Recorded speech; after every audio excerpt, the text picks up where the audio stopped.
UC news और मैं हूं आपके साथ अब्दुल करीम। समायोजन रद्द होने के बाद से अवसाद के कारण पिछले 4.5 सालों में न जाने कितने शिक्षा मित्रों ने अपनी जान दे दी है। सुप्रीम कोर्ट ने शिक्षा मित्रों का समायोजन निरस्त किया था।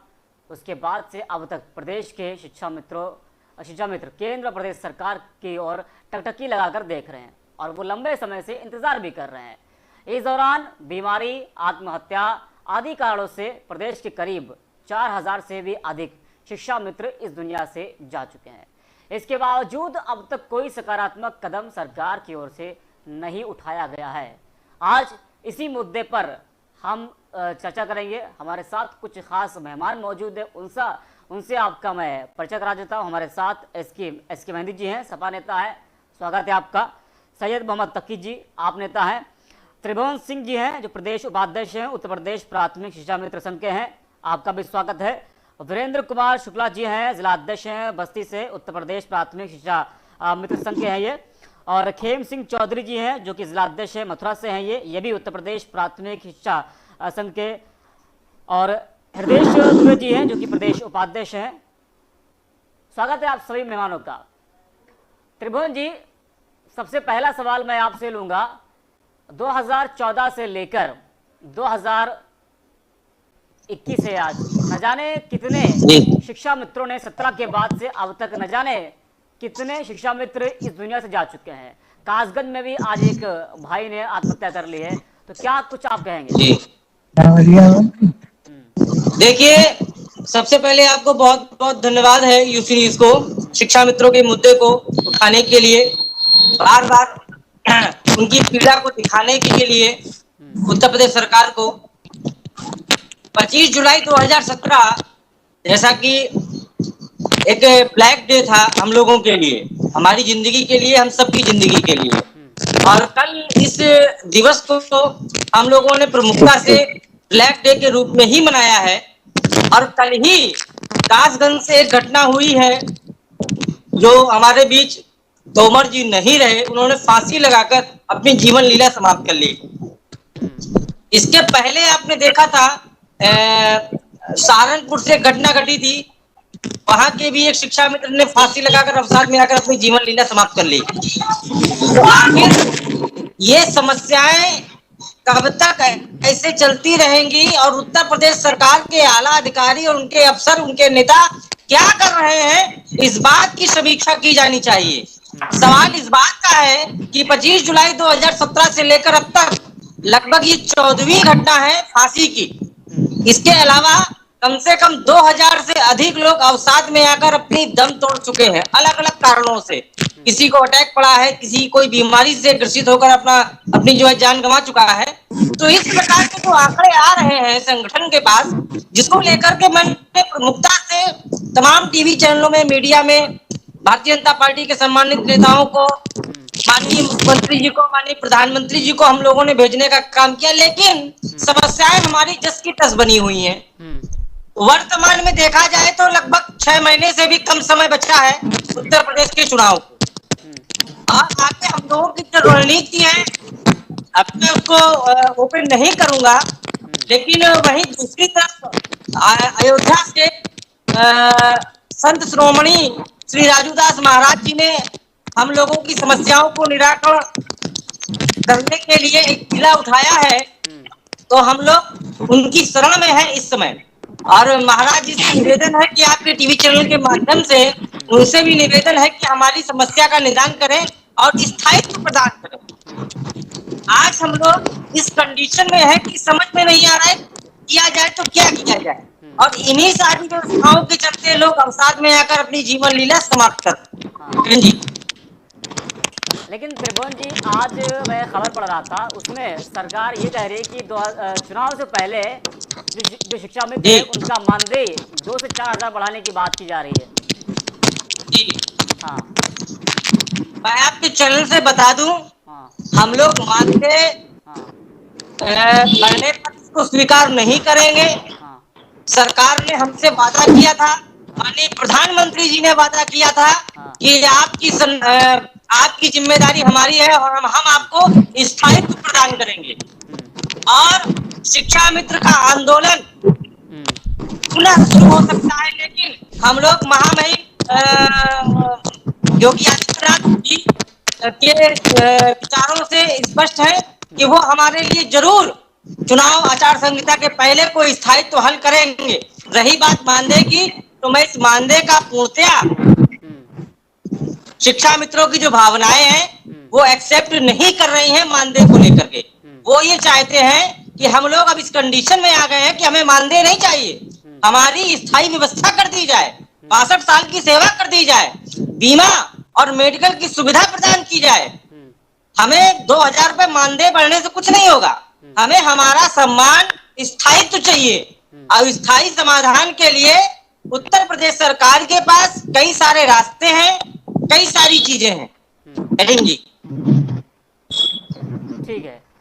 सैयद मोहम्मद तकी जी हमारे साथ जुड़े हैं, सपा नेता है। तकी जी, 17 में जो है समायोजन, तकी जी आपको आवाज आ रही है? तकी जी क्या आपको आवाज आ रही है? सैयद मोहम्मद तकी जी की आवाज सही करिए। आवाज आ रही है?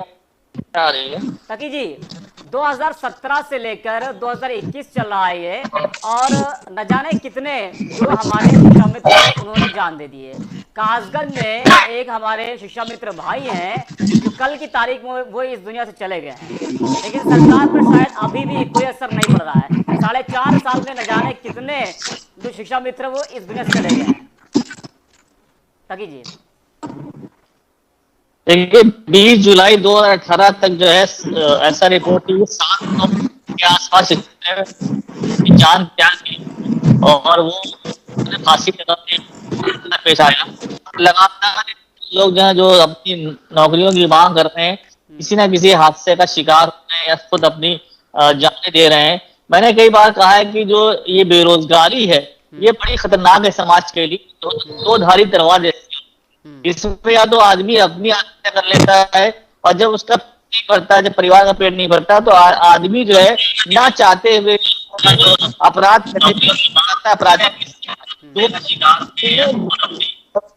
जो है हमारा समाज एक अच्छे व्यक्ति को खो देता है।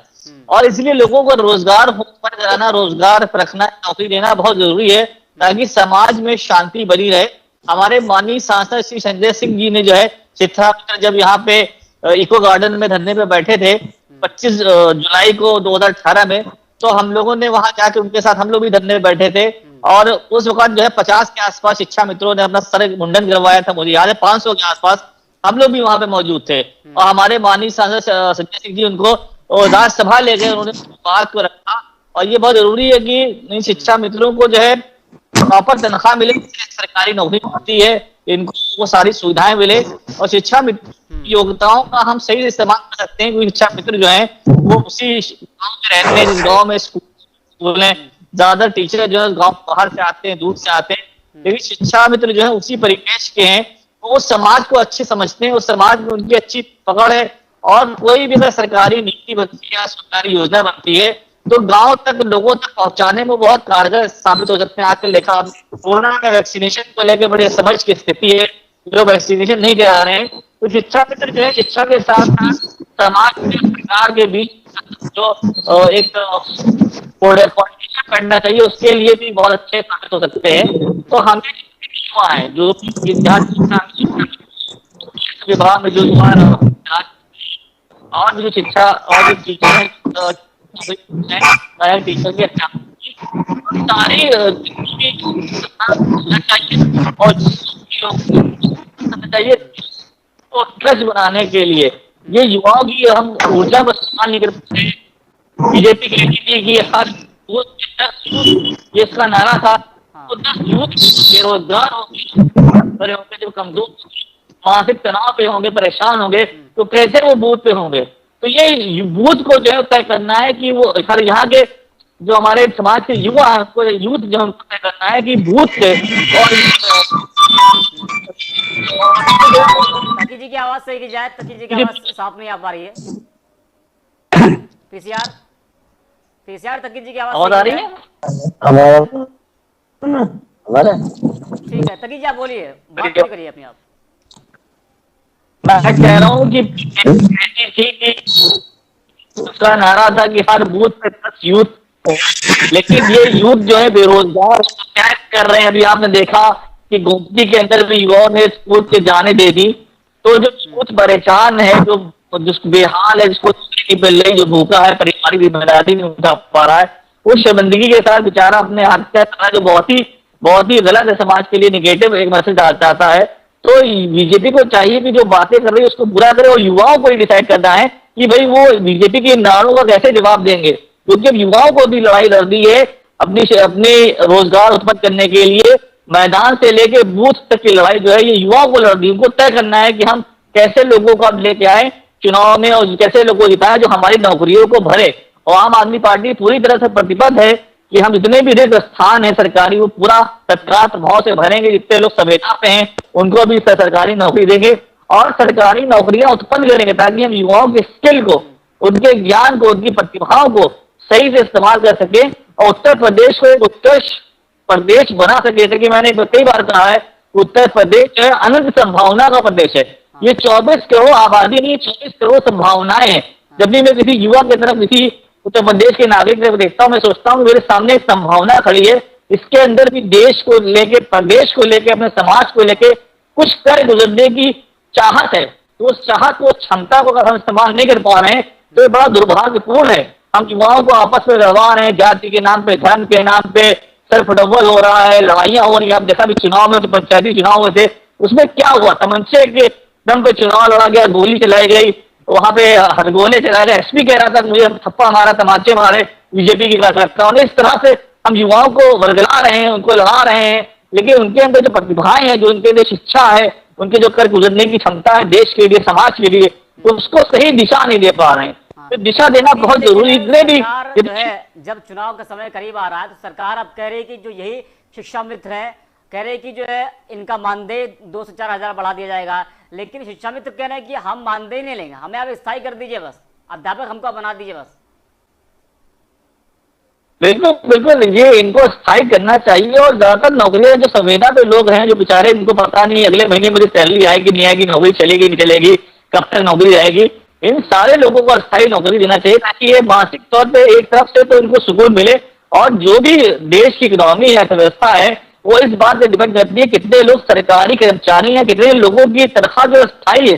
क्योंकि आप बड़े लोन लेके ही बड़े काम कर सकते हैं, बड़े लोन लेके ही आप घर बना सकते हैं। जब आप घर बनाते हैं तो घर के आसपास घर बनाने में चीजें आप लेते हैं, उससे देश की पूरी अर्थव्यवस्था चलती है, उससे बहुत सारे रोजगार उत्पन्न होते हैं। तो ये आदमी जो 20 साल का लोन लेगा, 22 साल का लोन लेगा घर बनाने के लिए, हाउसिंग लोन लेगा, ये एक अस्थायी नौकरी, सरकारी नौकरी जो लंबे टाइम पे चलेगी, उसी की बेस पे ले सकता है। और ये सरकारी नौकरी अगर आप उत्पन्न करते हैं अपने युवाओं को, तो उसके साथ साथ आप अन्य क्षेत्र में भी नौकरियां उत्पन्न करते हैं। ये पैसे जो सरकारी नौकर लेते हैं, ये जो कर्मचारी लेते हैं, ये जाके मार्केट में खर्च करते हैं, ये मार्केट में चीजें जरूरत की लेते हैं, इससे मार्केट का बाई प्रोटेक्शन बढ़ता है, मार्केट में पैसा आता है, मार्केट डिवाइड करती है, देश की इकोनॉमी बढ़ती है, अर्थव्यवस्था बढ़ती है। तो ये लोगों से जुड़े मुद्दे हैं, ये जनता से जुड़े मुद्दे, जिन पर काम करना चाहिए। हम सिर्फ अदानी अंबानी को या कुछ देश के पूंजीपतियों के लिए काम कर रहे हैं, जिनको हम करोड़पति लगातार बना रहे हैं, या युवाओं के लिए काम कर रहे हैं जो लगातार आत्महत्या कर रहे हैं, और ये परिवार के लिए इसकी तरफ से शर्मिंदगी उठा रहे हैं, अपने बेचारे परिवारजनों को जो सुख सुविधा देनी चाहिए नहीं दे सकते, अपने माँ बाप से जो उन्होंने वादे किए पूरे नहीं कर पा रहे, बच्चों को पढ़ा नहीं पा रहे। कितना शर्मिंदगी होती है युवा के लिए कि वो 24 साल का, 26 साल, 30 साल का हो गया, उसको नौकरी नहीं मिल रही है, वो माँ बाप के ऊपर एक बोझ की तरह बैठा हुआ है, वो वादे पूरे नहीं कर पा रहा जिसने माँ बाप ने उसको लेकर सपने देखे थे, वो सारे धाराशाही। ये बड़ी समाज के लिए समझ की स्थिति है, बड़ा शर्मिंदगी वाला है ये सब। ठीक है तकी जी, हमारे साथ एसके मेहंदी जी हैं। एसके मेहंदी जी, क्या आपको आवाज मिल पा रही है? एसके मेहंदी जी, आप म्यूट है, आप अनम्यूट करिए। जी मेहंदी जी, क्या आप सुन पा रहे हैं मुझे? एसके मेहंदी जी, क्या जुड़े हमारे साथ, सुन पा रहे हैं आप? आवाज आ रही है जी एसके मेहंदी जी, 2014 में पहले बैच का समायोजन हुआ, 17 में इसको निरस्त कर दिया गया, 2021 आ गया है, न जाने कितने शिक्षा मित्रों ने जान दे दी है। तो आखिरकार सरकार कब जागेगी? एसके मेहंदी जी।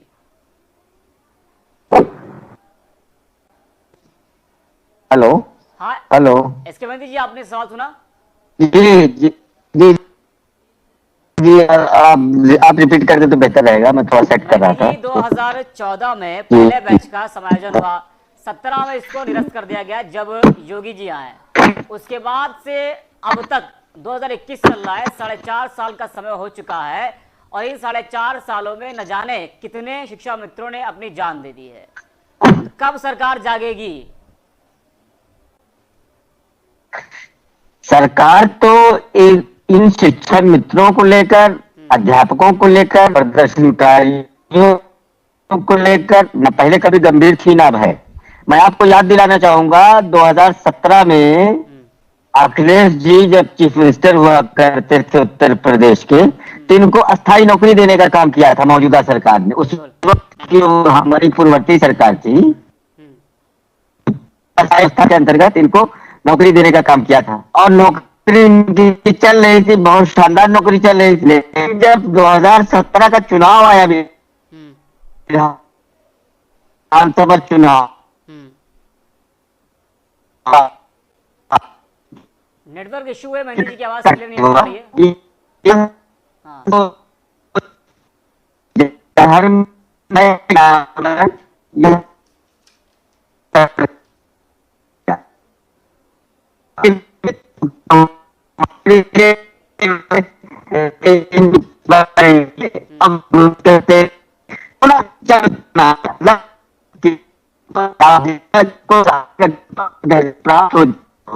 वेतन भी ले चुका हो।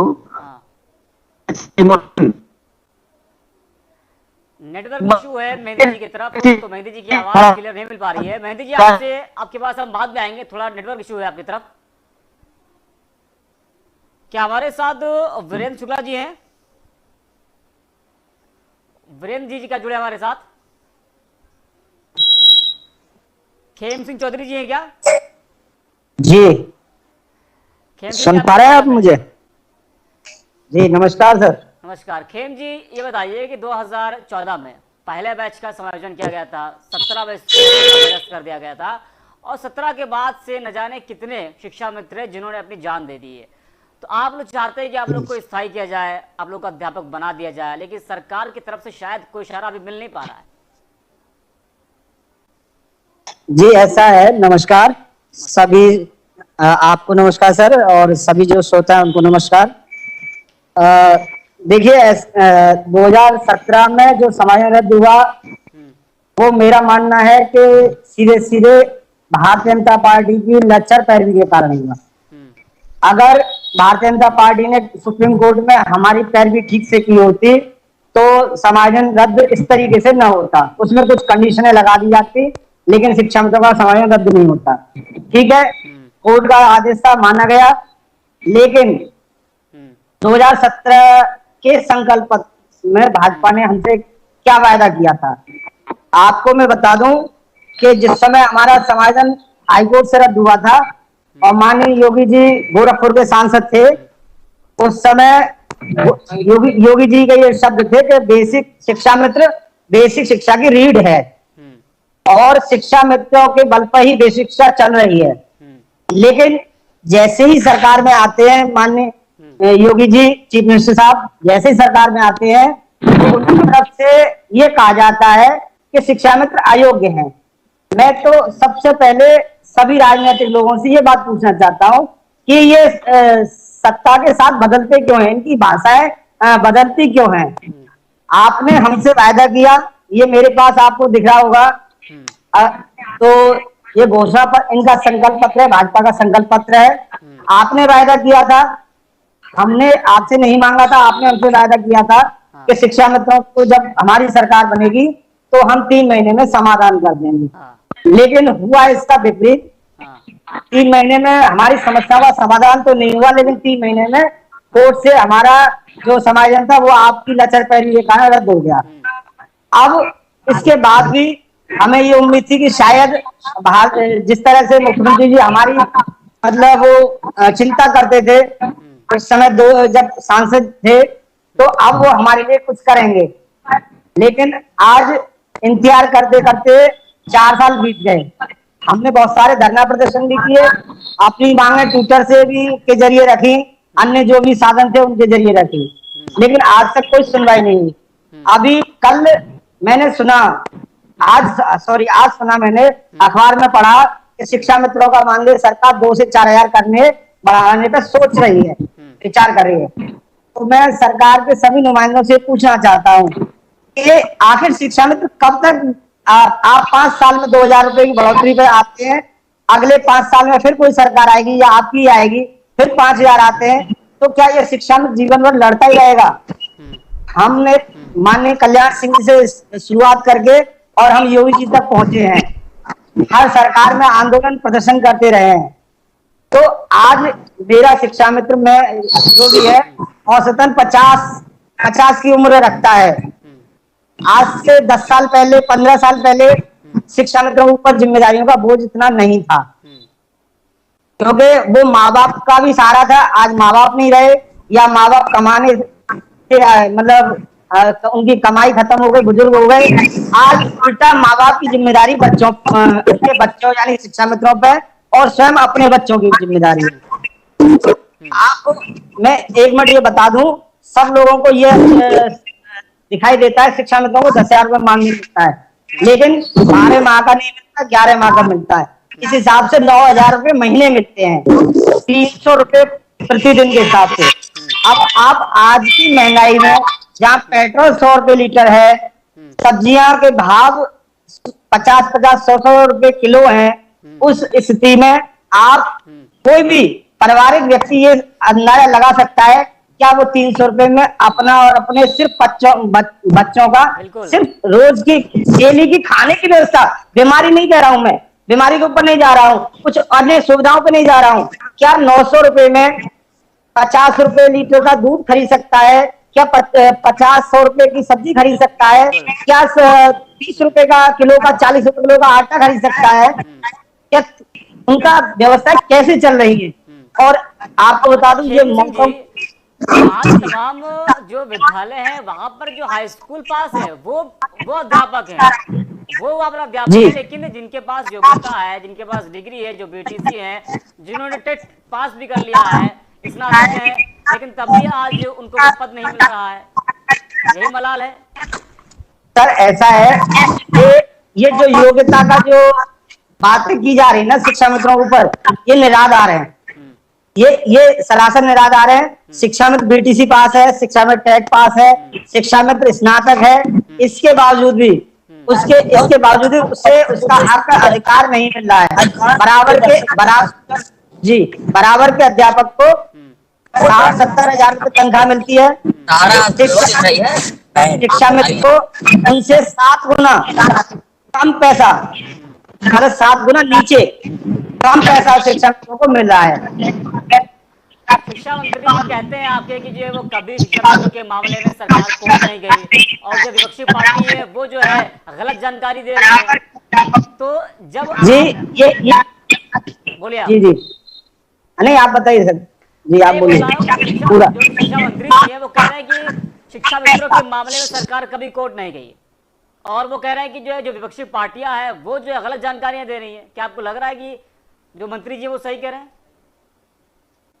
देखिए, जो शिक्षा मित्रों के मामले में जो रेट डाली गई थी खिलाफ में, वो आनंद कुमार यादव किसी बीएड वाले बंदे ने डाली थी, और वो सरकार के खिलाफ डाली थी। सरकार उसमें पार्टी थी, तो सबसे पहले सरकार की सुनी जाती थी। आपको मैं बता दूं, मैं किसी सरकार की के लिए नहीं बोल रहा हूं, अखिलेश सरकार थी, यानी कि अखिलेश जी की सरकार थी, सपा सरकार थी, तब तक शिक्षा मित्रों का समायोजन रद्द क्यों नहीं हुआ?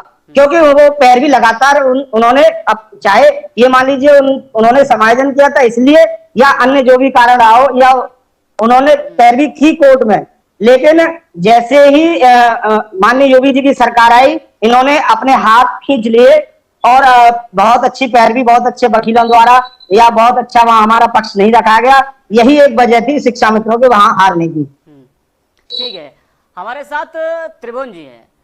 त्रिभुवन जी, अभी आपने सुना खेम सिंह जी को, वो कह रहे हैं कि बीजेपी की लचर पैरवी की वजह से जो है समायोजन रद्द किया गया। तो क्या आप भी मानते हैं कि पैरवी गलत की गई है?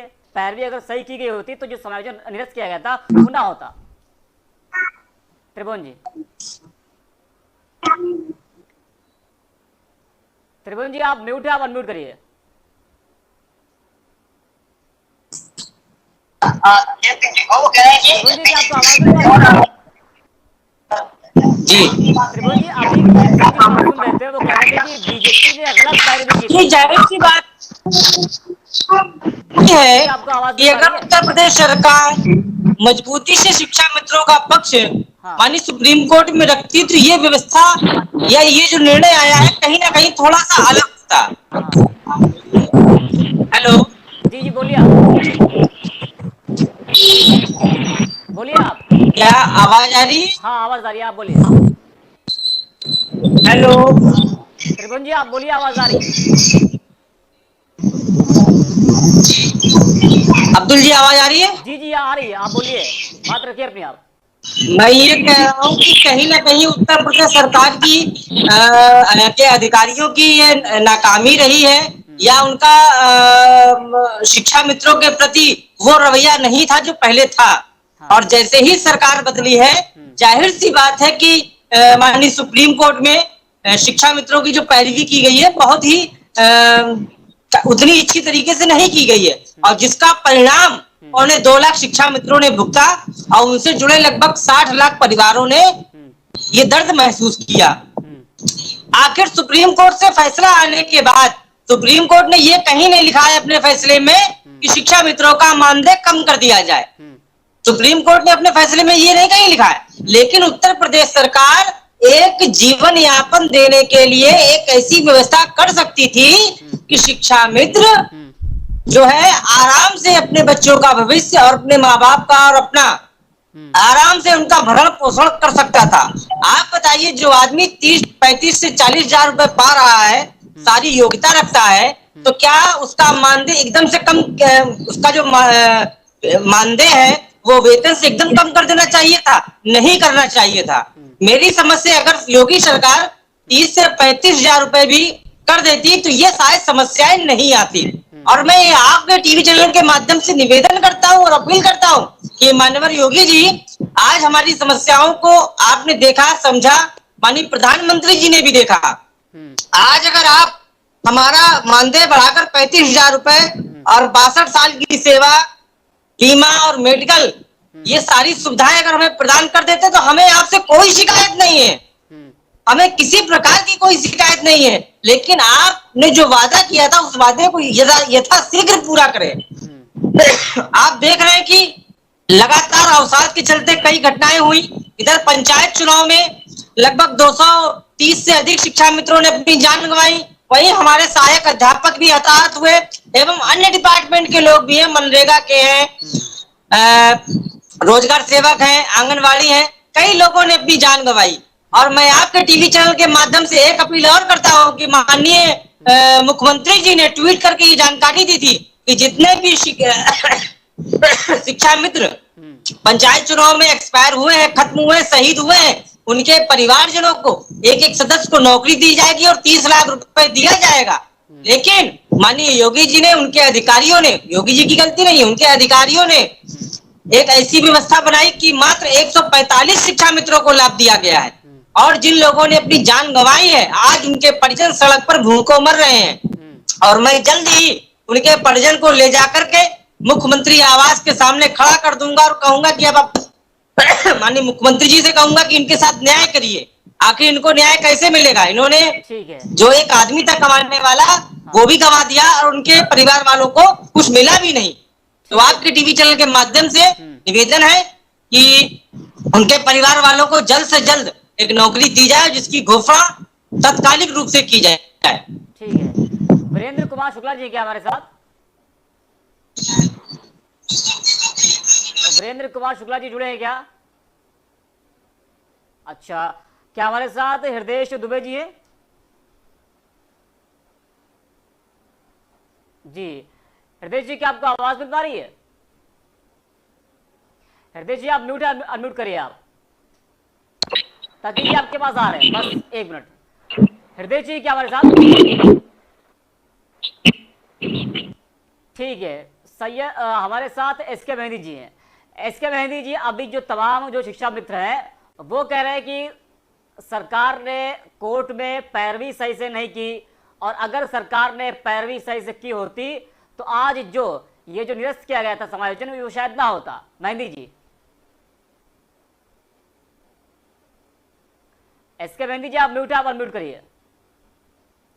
मेहंदी जी, आप म्यूट है, आप अनम्यूट करिए। हेलो मेहंदी जी, हेलो। जो तमाम शिक्षा मित्र हैं वो ये कह रहे हैं कि कोर्ट में सरकार ने सही से पैरवी नहीं की थी, अगर सरकार ने सही से पैरवी की होती तो समायोजन निरस्त ना होता। मैं आपको बता दूं करीम साहब, सरकार शिक्षा मित्रों को लेकर न कभी गंभीर थी न और आज है। आज जब शिक्षा मित्र दर दर की ठोकर खा रहे हैं, अपने रोजगार के हैं, अपनी मांग को लेकर सरकार के प्रतिनिधियों से लगातार मिल रहे हैं, फिर भी ये सरकार गंभीर नहीं है। सरकार तो, अब आपसे मैं एक बात आपको बैक में ले जाना चाहता हूं। जब उत्तर प्रदेश के मुख्यमंत्री माननीय अखिलेश यादव जी हुआ करते थे, जिनके दिल में गरीबों के लिए, मजदूरों के लिए, मजलूमों के लिए एक पीड़ा है, दर्द है, जिन्होंने हमेशा जीवन स्तर बेहतर देने का काम किया है, उसी क्रम में शिक्षा मित्रों को इन्होंने नियमित रूप से सहायक अध्यापक बनाने का काम किया था। अगर आप बैक में जाएं, आप स्टडी करें तो आपको ये बात निकलेगी आगे कि अखिलेश जी ने इन सारे लोगों को एक इनकी योग्यता के आधार पर एक सम्मानित जीवन देने का काम किया था। अपनी कैबिनेट की मीटिंग में तमाम सारे प्रावधानों को इकट्ठा करके, अपने सारे सिस्टम को एक मैनेज करके, और इन सारे लोगों को जो लगातार मानदेय पर काम कर रहे थे, इनको एक वेतन देने का काम किया और एक सम्मानजनक जीवन दिलाने का काम किया। लेकिन ये जब सरकार बनी 2017 में योगी आदित्यनाथ जी की, तो इनके स्टैंडिंग काउंसिल और इनके पैनल ने, क्योंकि स्टैंडिंग काउंसिल बहुत चाहे जिस तरीके से सरकार की पूर्ण नियोजित साजिश के तहत जिस तरीके से शिक्षा मित्रों को प्रोत्साहित प्रताड़ित और सरकार लोग, चाहे वो प्रमुख सचिव बेसिक शिक्षा हो, चाहे निदेशालय के तमाम बड़े अफसरान हो, और भी तमाम जो वर्किंग कमेटी इनकी रही हो एजुकेशन डिपार्टमेंट की, ये मौन साधना में थे। ये सिर्फ दर्शक बनकर इन सारे प्रकरणों को देखते रहे, और गंभीरता से अगर पैरवी किया होता, गंभीरता से इन मसलों को, इन सारे लोगों के प्रकरणों को आप गंभीरता से लिए होते तो शायद ये स्थिति ना होती। अब आप ही बताइए करीम साहब, एक सामान्य जीवन जीने वाला जो व्यक्ति होता है, उसके घर की अगर उसके घर का अगर खर्च 20 से 25 हजार रुपया होता है, उसको आप लाके 2-4 हजार रुपये पटक दीजिए, वो क्या करेगा? वो तो पढ़ा लिखा भी है, वो मोदी जी वाले पकौड़ी की दुकान में नहीं लगा सकता है। भाई योग्यता के आधार पे उसका समायोजन होना चाहिए ना। अब आप देखिए, जितने शिक्षा मित्र इन्होंने अपना लंबा जीवन दे दिया समाज की बेहतरी के लिए। ये जब 24-25 साल के उम्र के थे, 20-22 साल की उम्र के थे, तब ये शिक्षा मित्र हुए। आज इनकी उम्र लगभग 50 साल। मैं आपको एक और जानकारी दे दूं, हो सकता है आपको जानकारी, इस वक्त उत्तर प्रदेश में जितने शिक्षा मित्र हैं, उनकी अगर औसत अगर आयु निकाली जाए तो वो 50-55 के बीच में है। अब आप बताइए साहब, 25 साल इन्होंने लगातार दे दिया। क्योंकि हम समाजवादी लोग लगातार लोगों के बीच में जाते हैं, काम करते हैं, पता करते हैं। मैंने गांव-गांव जाकर लोगों की वेदना सुनी है, पीड़ा सुनी है, और उनकी आयु के बारे में भी आकलन किया है। हमारे मुख्यमंत्री जी अखिलेश यादव जी इस प्रकार को लेकर बहुत गंभीर थे और आज भी गंभीर हैं। और उन्होंने कहा है कि आने वाले 2022 में जब समाजवादी पार्टी की सरकार बनेगी तो इनको नौकरी देकर कंपनसेशन के साथ, ये जो बीता हुआ समय इनका बीता है, इसके मेहंदी जी, क्या जो इनको नौकरी देने का काम किया जाएगा। मैं आपको बता दूं एक बात, ये सरकार जो मौजूदा सरकार है, ये सरकार नौकरी देने वाली सरकार नहीं है, ये सरकार तो नौकरी लेने वाली सरकार है। ये सरकार झूठ बोलकर सत्ता में आई है। आपको याद होगा 2017 में भारतीय जनता पार्टी के लोगों ने कहा था, मेरी सरकार बनी तो हम 15 लाख रुपया देंगे, 2 करोड़ लोगों को रोजगार देंगे और आपकी फसल का दुगना दाम देंगे। लेकिन सरकार हर मोर्चे पर फेल है। सरकार के पास ना कोई कार्यक्रम है, ना कोई एजेंडा है। आज शिक्षा मित्र जिस परेशानी में अपना जीवन यापन कर रहे हैं, जिस तरीके से उनकी पीड़ा सुनने वाला कोई नहीं है, हम समाजवादी लोग उन सारे शिक्षा मित्रों के साथ हम खड़े हैं। और आने वाले दिनों में जब सरकार बनेगी तो एक बार पुनः हम उनको नौकरी देकर आंसू पोंछने का काम करेंगे। इसके मेहदी जी, जो सपा जी। ने वादा किया है कि पहली कैबिनेट में अगर सरकार बनती है तो पहली कैबिनेट में रोजगार मिलेगा, रोजगार कई लाख रोजगार सरकार देगी, क्या आपको लग रहा है कि सबसे पहले इन शिक्षा मित्रों को उसमें शामिल करना चाहिए, क्योंकि आप ही की सरकार ने इनको सहायक अध्यापक बनाया था, और क्या 2022 में जब आपकी सरकार आएगी तो क्या आप इनको वापस लाएंगे? देखिए जनहित में हाँ देखिए जनहित में तो हम समाजवादियों का इतिहास रहा है कि जब हम सत्ता में होते हैं तो जन कल्याणकारी काम करते हैं, और जब विपक्ष में होते हैं तो सड़क से लेकर सदन तक हम लड़ने का काम करते हैं। समाजवादी पार्टी के मुखिया आदरणीय अखिलेश यादव जी ने स्पष्ट आप लोगों से, मीडिया के लोगों से कहा है कि मेरी जब सरकार बनेगी तो सबसे पहले जितनी लंबित नौकरियां हैं, जितनी रोकी गई भर्तियां हैं, इन सारे लोगों को नौकरी देने का काम करेंगे। बिजली के मुद्दे पर, आम आदमी की बेहतरी के मुद्दे पर, कानून व्यवस्था के नाम पे, शिक्षा के नाम पे, बिगड़ती खेती के नाम पे, और तमाम सब न जाने कितनी जन कल्याणकारी योजनाएं जो पिछले 4 वर्षों से लगातार ठंडे बस्ते में बंद है। किसी किस्म का कोई जन कल्याणकारी काम नहीं हो रहा है। जितनी जन कल्याणकारी योजनाएं चल रही थी उनको इस सरकार ने ठंडे बस्ते में डालने का काम किया है। पुनः एक बार इन सारे कामों को हम शुरू करके बेहतर उत्तर प्रदेश बनाएंगे, उत्तम प्रदेश बनाएंगे। इसी आशा के साथ ये शिक्षा मित्रों के साथ अभी भी समय है, ये योगी सरकार कुछ ऐसा कर दे कि इनका जीवन कम से कम चलता रहे। ठीक है, हर जनता को। ठीक है मेहदी जी, थोड़ा समय की कमी है। सैयद मोहम्मद तकी जी हमारे साथ। तकी जी, आम आदमी पार्टी ने रोजगार गारंटी पदयात्रा की शुरुआत की थी, तो ये बताइए, मान लीजिए 2022 में आपकी सरकार आती है तो बेरोजगारों को और जो शिक्षा मित्र हैं उनका साथ किस तरह से पार्टी देगी? तकी जी देखिए, 2022 में हमारी सरकार आएगी, क्योंकि इस वक्त जो है विपक्ष, जो जनता है, वो सभी पार्टियों से बहुत त्रस्त आ चुकी है और उसको एक नई उम्मीद चाहिए, उसको वो सत्ता में परिवर्तन चाहती है। तो आम आदमी पार्टी उसको पार्टी दिख रही है जो उसने अभी तक जो भी वादे किए पिछले 7 साल में दिल्ली सरकार के दौरान, वो सारे वादे पूरे किए हैं। और आम आदमी पार्टी वो काम करती है जिससे लोगों की आय बढ़ती है, उनका खर्चा कम होता है, उनकी बचत बढ़ती है। कि दिल्ली में आम आदमी पार्टी ने किया, वही दिल्ली का मॉडल आम आदमी पार्टी यूपी में भी अपनाएगी। और हम एक छोटा सा गाना है, जो तुमको हो पसंद वही काम बात करेंगे। तो जनता को जो पसंद है, जनता जो चाह रही है, हम वो काम करेंगे। हम अपनी बनाई हुई योजनाएं जनता पे थोपेंगे नहीं, हम जनता को इस सत्ता का भागीदारी बनाएंगे। जनता से पूछेंगे कि उसे क्या पसंद है, वो क्या चाहते हैं, उसके अनुरूप हम काम करेंगे। जनता अपना पैसा बचाना चाहती है तो बिजली हम मुफ्त करेंगे, पानी को फ्री करेंगे, हाउस टैक्स कम करेंगे, पुराने जो कर्जे जो हैं, सरकार जो बिल बकाया है वो सब माफ करेंगे। जनता चाहती है उसकी आय बढ़े तो हम नौकरियां को बढ़ाएंगे और नौकरियां उत्पन्न करेंगे, युवाओं को नौकरियां देंगे, रोजगार की और अवसर उत्पन्न करेंगे हर जगह। जो कि 24 करोड़ आबादी है, 24 करोड़ आबादी को संभालने के लिए, उसको सर्विस देने के लिए भी बहुत ज्यादा युवा की जरूरत है। तो युवा शक्ति का हम बहुत अच्छे से इस्तेमाल करेंगे, महिलाओं को सम्मान देंगे, महिलाओं को फ्री में बस यात्रा देंगे। जो बेटियों के साथ, जो महिलाओं के साथ घटनाएं हो रही हैं, जो बड़ी दुखदाई हैं, उन सबको हम कम करेंगे, उनको खत्म कर देंगे और कानून व्यवस्था को बहुत मजबूत बनाएंगे। हम नई टेक्नोलॉजी का ड्रोन का इस्तेमाल करेंगे, हम जो है पुलिस विभाग को और कंप्यूटराइज करेंगे, उसमें टेक्नोलॉजिकली और उनको अपडेट करेंगे। हम पुलिस लोगों, कर्मचारियों की तनख्वाहें बढ़ाएंगे, उनका भत्ता बढ़ाएंगे, ताकि वो सही से अपना सेवाएं पा सके। हमारा A to Z जो भी काम होगा, जो भी हम करेंगे, वो जनता को केंद्र बिंदु में रख के करेंगे, जनता के लिए ही करेंगे। हमारा कोई कार्य ऐसा नहीं होगा जो हम अपने MLA को या अपने नेता को, अपने लोगों को पैसा कमाने के लिए करें। हम सारा काम जो करेंगे A to Z वो जनता के लिए होगा, जनता की आय बढ़ाने के लिए, जनता को सुविधा देने के लिए, जनता की जिंदगी को आसान करने के लिए और उनकी और सुविधाएं देने के लिए हम प्रतिबद्ध हैं। और वही काम करेंगे जो दिल्ली में किया है केजरीवाल जी ने, वही काम संजय सिंह जी यहाँ करेंगे।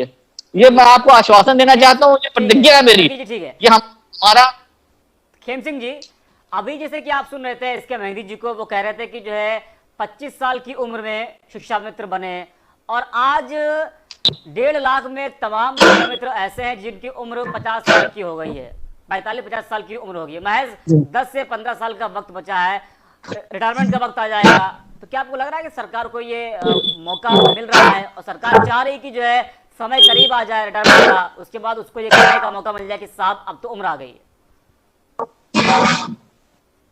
जी सर, ऐसा है कि मैं वही तो आज सोच रहा था कि, और वही मैं कहना चाहता हूँ कि जिस तरीके से अभी 2000-4000 बढ़ने की हमने सुनी है, हम किस किस सरकार से लड़ेंगे? कभी हम मतलब बेफिक्र होके मतलब अपना काम करेंगे।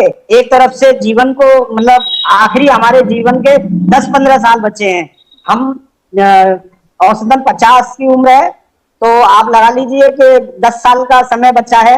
ऐसे ही आप ये अपना समय निकालना चाहते हैं, अभी चुनाव का वक्त है, लोगों को सिर्फ एक मीठी गोली देने के लिए एक कि 2000-4000 बढ़ाएंगे और इसके बाद में फिर अगली कोई सरकार आएगी, फिर वो यही कहेगी कि 2000-4000 बढ़ाएंगे। तो इसका मतलब तो शिक्षा मित्र का पूरा जीवन सिर्फ सरकारों से लड़ने में और अपने भविष्य के फिक्र में निकल जाएगा।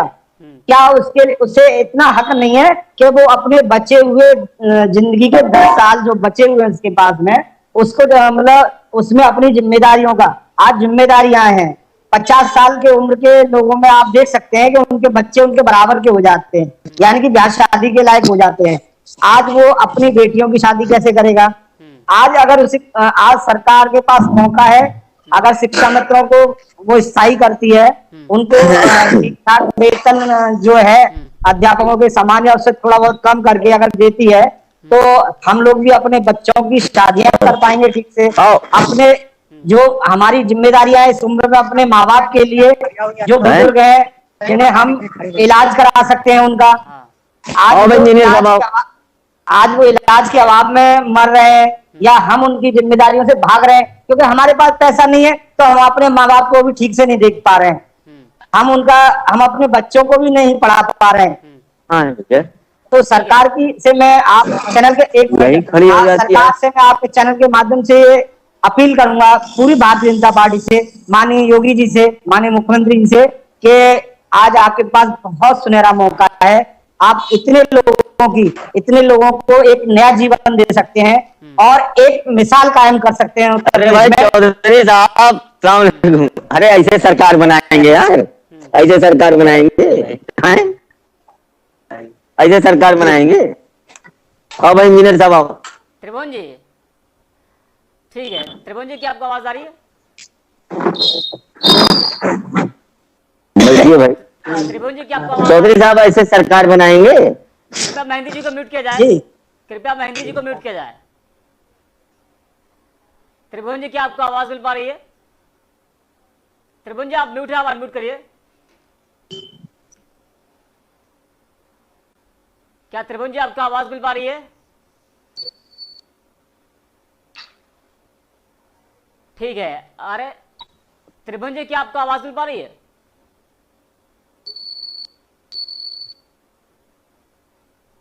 ठीक है, खेम सिंह जी सवाल आपसे ये पूछेंगे कि तमाम सरकार के चैलेंजों को आप लोगों ने स्वीकार किया है, तो क्या आपको लग रहा है कि सरकार ने जो जो कहा वो आप लोगों ने किया? तमाम सरकार ने टेट, सुपर टेट और जो कट ऑफ था वो भी सब, सारे जितने भी चैलेंजेस थे उन सभी को आपने स्वीकार किया है, तो क्या आपको लग रहा है कि चैलेंजेस स्वीकार करने के बावजूद भी सरकार हमारा साथ नहीं दे रही है और जिस तरह से जो है समायोजन निरस्त किया गया था उसको फिर से हम लोग सहायक अध्यापक नहीं बना रही है, तो चुनाव का समय, तो क्या आपको लग रहा है कि सरकार मेहरबान होगी? जी सर, अभी तक का जो सरकार का देखिए पिछला जो किया है उसके आधार पर अगर आकलन किया जाए तो अभी तो नहीं लगता कि सरकार कहीं से मेहरबान होने का कुछ कर सकती है। लेकिन हम लोग हैं, हम संघर्षशील लोग हैं, चाहे उसे मान लीजिए हमने पिछले कल्याण सिंह जी से शुरुआत करके आज योगी जी तक है, हम हर सरकारों से लड़े हैं, कोई भी सरकार हो, हमें भारतीय जनता पार्टी से नहीं, हम कल्याण सिंह जी से भी लड़े, हम मुलायम सिंह जी से भी लड़े, हम बहन मायावती जी से भी लड़े, हम अखिलेश जी से भी लड़े। हमने लड़के अपना हक पाया है, हमने संघर्ष करके अपने बल को पाया, तो हम संघर्ष कर रहे हैं। और इन पांच महीनों में मैं आपको बता दूं कि हम लोग 1 अप्रैल से हमने 2021 से ये संकल्प लिया है कि जब तक सरकार शिक्षा मित्रों का समायोजन नहीं कर देती, उनकी समस्याओं का समाधान नहीं कर देती, हम हेलो। तब तक अपनी वहां पे काली पट्टी बांध के प्रदर्शन करेंगे, चाहे 6 महीने हो जाए, चाहे 50 समय है, चाहे पूरा लग जाए। और इस बीच मेरे संगठन द्वारा, हम लोगों द्वारा एक बहुत बड़ा आंदोलन करने की भी तैयारियां की जा रही हैं। सरकार उससे पहले कर देती है तो हम उन्हें बधाई देंगे, सरकार के लिए बधाई है, वरना हम लड़ने वाले लोग हैं और अपना ठीक है, संघर्ष आपको मैं बता करते दूं रहें। कि हृदय दुबे जी हमारे साथ जुड़े हैं। मेहंदी जी आपके पास आएंगे, हृदय दुबे जी हैं फोन लाइन पे, उनसे बात कर लेते हैं। हृदय जी आपका स्वागत है यूसू न्यूज पर। हृदय जी, क्या आपको आवाज मिल पा रही है? हृदय दुबे जी, क्या आपको आवाज मिल पा रही है? ठीक है जी आ रही है आवाज मेहंदी करीम जी। जी, आपको आवाज मिल पा रही है हृदय जी? हृदय जी, मेरा सवाल आपसे यह है कि 17 के बाद से 21 चल रहा है और 4.5 सालों में न जाने कितने शिक्षा मित्रों ने अपनी जान दे दी है। कासगंज में एक और शिक्षा मित्र ने जान दी है, इससे पहले तमाम शिक्षा मित्रों ने जान दे दी है। क्या कुछ कहेंगे आप? हृदय जी है क्या हमारे साथ? ठीक है, त्रिभुवन जी, त्रिभुवन जी आप म्यूट है, अनम्यूट करिए आप। जी जी कर लिया सर, बोलिए। त्रिभुवन जी, अभी एस के मेहंदी जी कह रहे थे कि जब उनकी सरकार 2022 में आएगी सपा की, तो जिस तरह से जी। उनके समय में आप लोग जो है सहायक अध्यापक थे, और जो ये कह रहे हैं कि जब सरकार आएगी तो फिर से आप लोगों को जो है उसी पद पे लाया जाएगा, तो क्या आपको भरोसा है कि जो है 2014 में अखिलेश जी ने हम लोगों को अध्यापक के पद पे लाए थे, उसके बाद अगर सरकार इनकी आती है 22 में तो फिर से लाएंगे? देखिए, हाँ। पूर्व मुख्यमंत्री जी का यह बयान बहुत ही उत्साहवर्धक है और बहुत सारी चीजें हैं, और हमें इसमें कोई शिकायत नहीं है कि कोई भी सरकार हमारे लिए कुछ अगर अच्छा सोच रही है तो अच्छी बात है। ये हमारे भविष्य की बात है, हमारे परिवार की बात है, बच्चों की बात है। और जाहिर सी बात है कि जिस व्यक्ति को दर्द है और जो व्यक्ति परिवार जिसने समझा है इस चीज को, तो जाहिर सी बात है कि वो व्यक्ति समझेगा कि परिवार का दर्द क्या होता है। तो यहाँ पे मैं किसी भी राजनीतिक द्वेष भावना को ना देखते हुए मैं ये कहना चाहता हूँ कि आज जो वर्तमान में के परिदृश्य में जो हमारे साथ हो रहा है, जो घटना घट रही है, बहुत ही निंदनीय है, क्योंकि कई बार इस चीज को दोहराया गया है, कई बार कई सांसदों से, विधायकों से इस बात को रखा गया है प्रमुखता से कि मानवर हमारी जो समस्याएं हैं उनका निदान नहीं हो पा रहा है। तो आखिर हम लोग ये कब तक झेलेंगे, ये पीड़ा कब तक झेलेंगे? और बार बार आश्वासन की घुट्टी जो दी जा रही है, आखिर ये कब तक चलेगा जब चुनाव सर पर है? और मैं समझता हूं कि ये समय अब आ गया है कि माननीय मुख्यमंत्री जी को इस पर निर्णय लेना चाहिए, और नहीं तो हम लोग तो बातें होंगे, हमारी मजबूरी होगी घरों से निकलना। हम लोग नहीं चाहते हैं कि कोई भी इस प्रकार की अवस्था कोविड काल में फैले, लेकिन हमारी मजबूरी होगी, समझने का प्रयास करें। हृदय दुबे जी क्या हमारे साथ? हाँ हूँ, जुड़ा हूँ मैं सर। ठीक है हृदय जी, ये बताइए 17 से लेकर 21 तक इन 4.5 सालों में न जाने कितने शिक्षा मित्रों ने अपनी जान दे दी है, तो आखिरकार उसका जिम्मेदार किसको मानते हैं आप? और कब तक सरकार जो है आप लोगों को मतलब कि इसी तरीके से रखेगी? क्या आपको लग रहा है कि चुनाव का समय है, और जिस तरह से सरकार ने कहा है कि मानदेय बढ़ाने की बात की है 2 से 4 हजार की? सबसे पहले हम आपके चैनल को बहुत बहुत धन्यवाद देंगे कि हमारे 4 वर्ष की जो हम लोग कल बरसी मना रहे थे अपने समाज निरस्त होने की, उसके एक दिन बाद आपने हमारी आवाज को उठाया, उसके लिए धन्यवाद। अब हम बात करते हैं कि माननीय सुप्रीम कोर्ट ने 25 जुलाई 2017 को हमारे समायोजन को निरस्त किया और रास्ता भी दिया था। ऐसा नहीं है कि सुप्रीम कोर्ट ने रास्ता बंद कर दिए थे। उस आदेश को सरकार ने तोड़ मरोड़ करके पेश किया है। सरकार के जो अधिकारी हैं उन्होंने सरकार की छवि खराब करने के लिए अधिकारियों ने उस आदेश को तोड़ मरोड़ के शिक्षा मित्रों पे लागू किया। श्रीमान जी, माननीय सुप्रीम कोर्ट ने कहा था कि इनके समायोजन की प्रक्रिया गलत थी। हाई कोर्ट में सुनवाई हुई और मैंने उस ऑर्डर में कोई कमी नहीं पाई। अच्छी बात है, पूर्व सरकार ने समायोजन सही नहीं किया था, हाई कोर्ट ने निरस्त कर दिया था, सुप्रीम कोर्ट ने मोहर उसी पर लगा दी। तो आपने भी तो वादा किया था, माननीय प्रधानमंत्री जी ने बनारस में 2015 में जब हमारा समायोजन हाई कोर्ट से निरस्त हुआ था, तो सपा सरकार थी, तो माननीय कई शिक्षा मित्रों ने आत्महत्या की थी। हमारे कन्नौज का पहला शिक्षा मित्र था बाबू सिंह, उसने फांसी लगा के रात में 12 बजे आत्महत्या की थी। तब प्रधानमंत्री जी ने उसकी मृत्यु को अखबार में पढ़ के कहा था कि हमारे शिक्षक मित्र धैर्य रखें, परेशान ना हो। हमें विश्वास है कि राज्य सरकार, उस समय सपा की सरकार थी, राज्य सरकार कोई रास्ता निकालेगी। और मैं भी बात करूंगा राज्य सरकार से, अगर कोई हमारे लायक मदद होगी वो भी मैं करूंगा। लेकिन जब सुप्रीम कोर्ट में हम लोग गए और वहां से 2017 में फिर हारे, तब से आज तक माननीय प्रधानमंत्री जी ने एक शब्द नहीं बोला। उनका एक शब्द बोलना, हम शिक्षा मित्रों का भले कुछ ना मिले, उनका एक शब्द बोलने से हम लोगों के घाव पे मरहम लग जाएगा श्रीमान जी। और एक बात कहना चाहता हूँ आपके चैनल के माध्यम से कि माननीय योगी आदित्यनाथ जो इसमें मुख्यमंत्री हैं, 2015 में जो हमारा समायोजन निरस्त हुआ था, तो आप हमारे धरने में आए थे, आपने कहा था कि इस आंदोलन को कमजोर नहीं होने देना है और तेजी से आगे लड़िएगा, जो लड़ते हैं उन्हीं को मिलता है।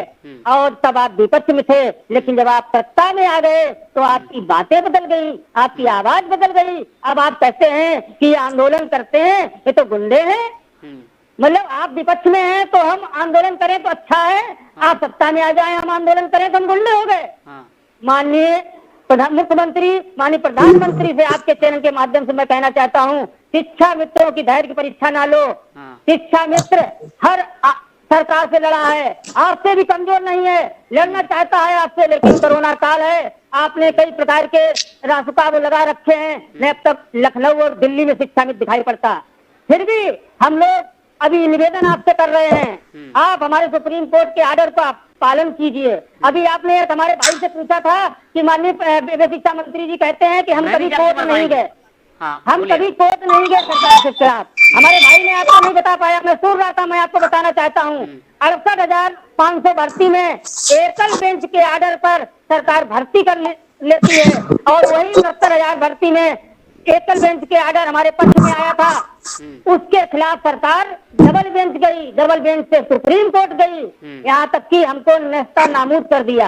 सुप्रीम कोर्ट ने कहा था कि जितने तेज पास शिक्षा मित्र हैं इनको उम्र में छूट दो, बैठक दो अनुभव का। ठीक है, आपने आप नहीं सर, थोड़ा और आपकी अपनी बात रखना चाहता हूँ।